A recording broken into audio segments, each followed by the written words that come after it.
and they sing. And everyone around them hears this. And then, in the middle of the night, there's that earthquake.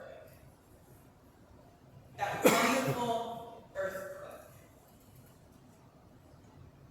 How many times have we kind of become stagnant in church? Show up on Sunday, you sit in your favorite pew, you sing your favorite hymns, you go home, eat lunch, take a nap, right? Maybe you go to the grocery store. And we do that Sunday after Sunday. And every once in a while, we'll get a little spark. My spark always comes right after Easter, kind of my big moment, or Christmas, right? The big ones. But I think this story is about having that spark every day. Every day, you know that those chains are going to come off. Every day, you know that earthquake is coming. Because if we think about a church community, kind of like this, it's beautiful when it's stagnant, when it's still, when it's calm, when it's peaceful, when all of the pieces fit exactly into place, where everything is as it should be and how it always was. But what happens if we shake it up? What happens if we challenge that status quo, right? It gets more beautiful. There's more light that comes in and goes out. There's nothing wrong with comfort. We're United Methodists, that's why we're here. We like the comfort, right? We like the method of church. But I think Paul and Silas, being in prison and being these outsiders, and saying, listen, this could all be yours if you just believe in Jesus Christ. They came into this city that was doing well. Think about it. They were probably fine. Everything was hunky-dory. We were doing great. We're going to get a Costco next week in our town, right? It's going to be great. And all of a sudden, everything changes with that one night. And it might not have been, we don't know what happens to the rest of this town. We don't know what the rest of the townspeople do after this earthquake. It doesn't say. But we know that at least one person was changed. And that was that Jacob. That one person had their life shook up. And that's all it takes. One person to shake it up. Because what did he do? He took them back to his house, cleaned them up, set them straight, and all of his family was baptized. Just for one person. So if you can imagine how, if we touch one person's life, if we shake up the status quo in one person's life, how much ripple does that create? How many times are we going to talk to somebody and say, hey, I met this really cool person and I think you should come to church with me? It doesn't take much. It doesn't take an earthquake. Right?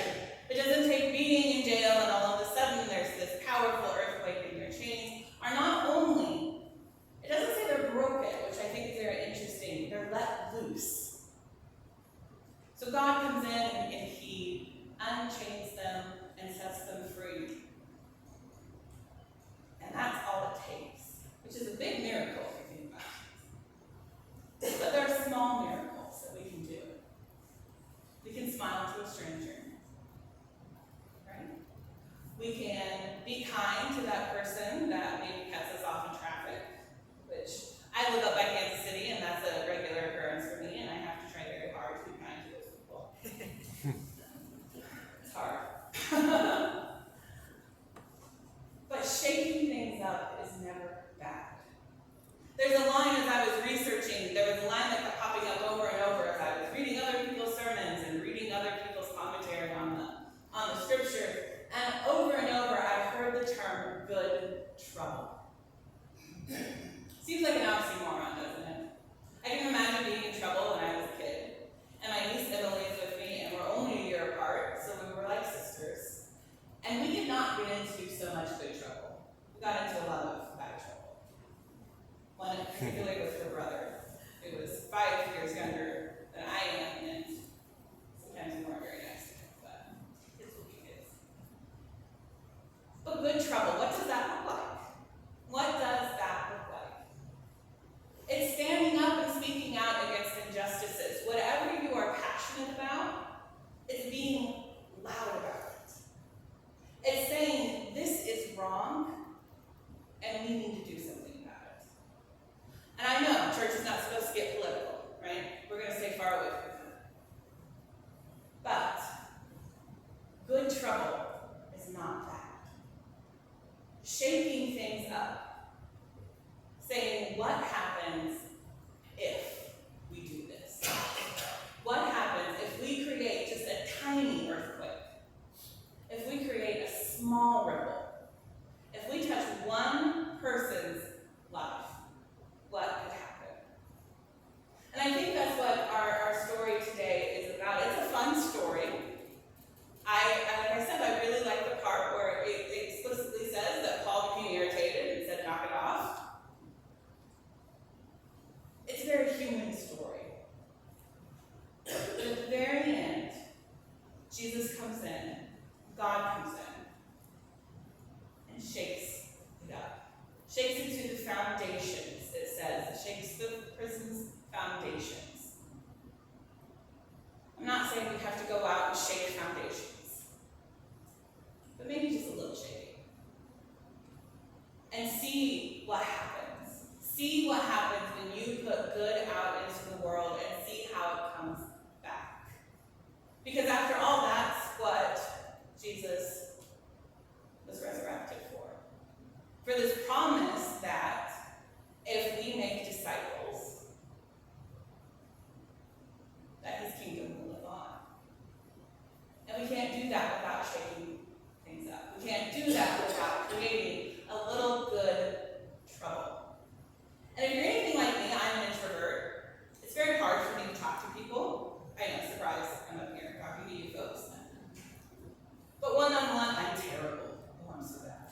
There's a reason I became a librarian, so I don't have to talk to a lot of people. But I try every day to at least make one person feel like I'm happy to see them. And I'm hoping that that one little bit, that one little blip, the tiny little tremor of an earthquake, might set something in motion. So if you're afraid of doing something big, because it's scary, right? It's scary to go out there and start talking about things and challenging things and pushing back against norms. But it doesn't have to be something big. It can be small. It's the smallest voice God will still hear. The smallest, still voice in the night, he will still hear. And so if you go out into the world this week, no matter what you're up to, I hope it's something fun, at least. I hope that you can take this idea of shaking it up and look at things that you can shake up. You know, what is it that you are passionate about? What do you see that maybe is a wrong that needs to be right? And like I said, it doesn't have to be big. We don't have to change the world today or tomorrow, but we can start one person at a time. Because stagnant is beautiful in its own way. Like I said, it's even more beautiful when it's twisted and it's turned and it's rolled around and ripples cause change. And I think if we just remember that Paul and Silas, even in jail, can inspire change, what can we do out on the street with people that we come across in our daily life? How can we change those people? How can we shake things up? It's like I said, it only takes one person. And that person needs another person, and so on and so forth. And then that's where the earthquake comes. When you have a group of people, when it's